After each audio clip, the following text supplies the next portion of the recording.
सी माहौल बना जो एक छोटी सी मुद्दे को लेकर बहुत जलील किया। नवाज़ का इतना बड़ा नाम है तो हर आदमी टारगेट उसी के नाम से करेंगे। आप खुद महेश भट्ट से बड़ा नाम आपने भी अपना कमाया है। हेलो आलिया जी, स्वागत है आपका इंडियन एक्सप्रेस जनसत्ता में। हाय।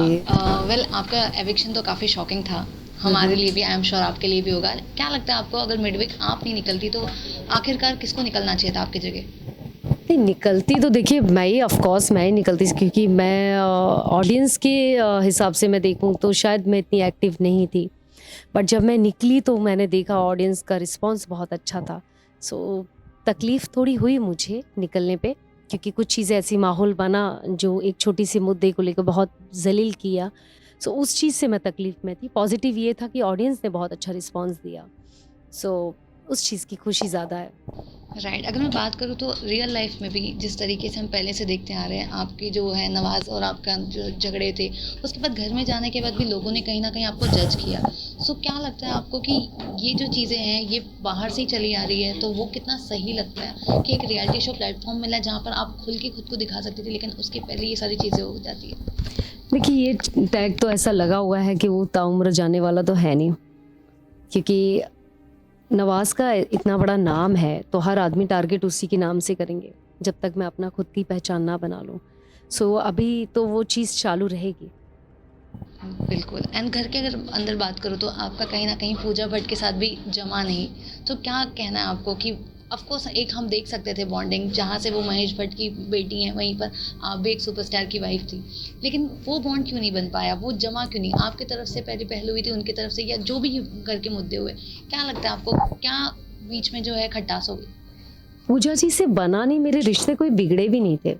मैंने शुरुआत ही नहीं की, उनके साथ एक रिस्पेक्ट वाला था वो एक हालाँकि शुरुआत में तो उन्होंने मेरा सपोर्ट ही किया था। मैं चाहती तो उनके साथ बनाती, बट वो वाइब्स मुझे कभी मिली नहीं उनके साथ में कि मैं उनके साथ बैठ के बात कर पाऊँ। फिर कुछ चीज़ों में, गलत चीज़ों का उन्होंने साथ देना शुरू किया, जो कि मैंने बोलना शुरू कर दिया। सो इससे प्रॉब्लम और क्रिएट हो गई। तो वो मौका मुझे उनके साथ मिला भी, और पर मैं मिलना, सच बोलूँ तो मैं बैठ नहीं पाती उनके साथ में, क्योंकि वो एनर्जी मुझे कनेक्ट नहीं कर पा रही थी उनके साथ। एग्ज़ैक्टली, उन्होंने आपको विक्टिम कार्ड भी खेल रहे ये भी कह दिया। हुँ। तो वो चीज़ें कितनी आपको उस समय हर्टफुल लगी घर के अंदर?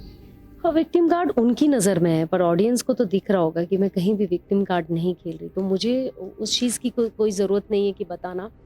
उल्टा विक्टिम कार्ड तो वो खेल रही थी, क्योंकि जब मैंने नॉमिनेशन में उनका नाम लिया, तो सबसे पहले उन्होंने चिल्ला के अपने आप को बोला कि मैं महेश भट्ट की बेटी हूँ।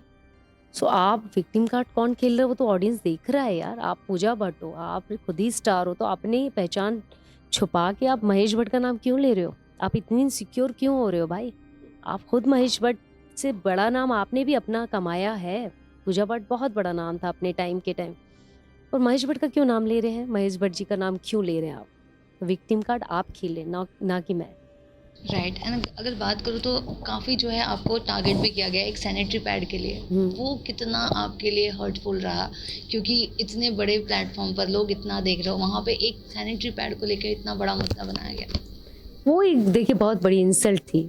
तो एक औरत को ज़लील करने के लिए बोलते हैं ना कि जिस तरीके के षड्यंत्र किए जाते हैं घर पे, सो वो घर में मुझे षड्यंत्र की तरह उन्होंने यूज़ किया। वो बहुत छोटी चीज़ के लिए इतना ज़लील किया कि मैं कभी सोच नहीं सकती थी कि एक औरत इतना ज़लील किसी को कर सकती है।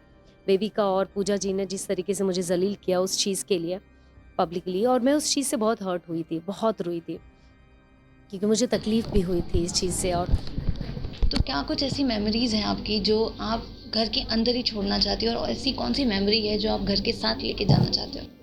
घर के साथ तो मैं अपनी खुद की पहचान लेके आई हूँ, और नेगेटिविटी को तो मैंने कभी अपने अंदर आने नहीं दिया। और ऑफ कोर्स घर के अंदर जो चीज़ें हैं वो वही हैं। मेरी जो जो जो बैड मेमोरीज़ थी, जो मेरे साथ प्रॉब्लम्स हुई हैं, उसको मैं छोड़ना चाहूँगी। राइट। एंड ऐसे कौन से दोस्त हैं जिनके साथ आप बाहर जो है इक्वेशन बनाना चाहोगी या कैरी फॉरवर्ड करना चाहोगी, और ऐसे कौन से दोस्त हैं जिनको आप घर के अंदर ही छोड़ दोगे? जो बुरे लोग हैं उनको भी साथ में लेके चलना चाहूँगी। मैं चाहूँगी कि वो मुझे जाने, एटलीस्ट मेरे बारे में पहचानो कि यार आप जो नज़रिया बना रहे हो, एटलीस्ट किसी के साथ वक्त तो गुजारो उसके साथ। फिर आपको पता चलेगा कि वो आदमी कितना विक्टिम खेल रहा है या कितना अच्छा इंसान है या बुरा इंसान है। वक्त गुजारने के बाद आप ये बात करो। और अच्छे लोग हैं जो जिन्होंने मेरा सपोर्ट किया, मैं इसलिए नहीं अच्छा बोलूँगी, मुझे कहीं ना कहीं कंफर्ट फील कराया है, एक अपनापन। सो मैं ऑफ कोर्स उनके साथ आगे रिश्ता ज़रूर निभाऊंगी। बिल्कुल। एंड ओटीटी की बात करूँ तो बिग बॉस यहाँ पर काफ़ी कुछ था एक्सप्लोर करने के लिए, लेकिन बहुत ही कम वक्त में आप बाहर आ गए। लेकिन इसके अलावा आगे अभी और क्या क्या फ्यूचर है, क्या कुछ अब आप सोच रहे हो, किस तरीके से अब आप खुद का करियर आगे लेके जाने वाले हो, व्हाट नेक्स्ट? देखिए आगे जाके तो मुझे फ़िल्म डायरेक्ट करना है, सबसे पहला मेरा वही है, क्योंकि डायरेक्शन वाला दिमाग है मेरा, और राइटिंग तो मैं कर ही रही हूँ। फ़िल्म प्रोड्यूस कर चुकी हूँ और पूरा ही सिंगल हैंड पे ही मैंने प्रोड्यूस करके अमेज़न पे रिलीज़ भी कर दिया है। सेकंड, एक्टिंग के लिए ऑफ कोर्स मुझे काम मिलेगा तो मैं क्यों नहीं करूँगी, क्योंकि काम ही करने के लिए निकली हूँ मैं। राइट। सलमान खान ने भी जिस तरीके से आपको पकड़ पकड़ के कहा, वो वहाँ पर भी थोड़ा सा वो आप हिचकिचाए थे, उसके बारे में क्या कुछ कहना है आपको? उस टाइम नहीं था एक्चुअली, मुझे लगता कि वो राइट टाइम नहीं था बोलने का। शायद वो बहुत बड़ा प्लेटफॉर्म था कि उस टाइम पे मैं बोलती तो मुझे ऐसा लगता कि शायद अभी लड़ने वाली हालत में थी, ऐसा लगेगा। तो मैं वो उस टाइम पे शांत हो गई कि मैं बोलती, ये ज़रूर बात बोलती कि मैं पकड़ नहीं रही थी किसी को, मुझे किसी ने पूछा तो मैंने बताया। मैं ज़रूर बोलती ये बात, और बाद में शायद मौका मिलेगा तो ज़रूर बताऊँगी, क्योंकि मुझे ऐसा लगता कि मैं अपनी बात रख रही हूँ, मैं कोई गलत काम नहीं कर रही हूँ। सो उस चीज़ का मुझे अफ़सोस नहीं होगा। विनिंग क्वालिटी अगर आप में नहीं, तो आपको क्या लगता है कि मेरे जितना में आपने क्यों नहीं देखा होती, यदि मैं फाइट करती तो मैं होती अंदर तक। राइट, लेकिन बट अब आप आ चुके हो, तो आपको क्या लगता है जिस तरीके से गेम पर चल रहा देखो, है, कौन जीत ईमानदारी से सकता जो है? खेलेगा वो तो जीतेगा यार, वो तो 100% जीतेगा, चाहे वो कोई हो। क्या पता लोगों के अंदर नेगेटिविटी पॉजिटिविटी में बदल जाए, वो भी जीत सकते हैं। सो मैं पर्टिकुलर एक किसी को टारगेट नहीं करूँगी। All right. वेल, लास्टली क्या कुछ मैसेज देना चाहते हो फैंस एंड व्यूअर्स को? थैंक यू सो मच, और ऑडियंस ने मुझे बहुत प्यार दिया है, thank you so much. Seriously 10 दिन वाला प्यार मैं कभी नहीं भूलूंगी, और मैं चाहूँगी कि मैं कभी भी गलत करूँ तो आप मुझे हमेशा उस चीज़ का एहसास दिलाओ, और अच्छा करूँ तो प्लीज़ अप्रिशिएट करो। Thank you so much.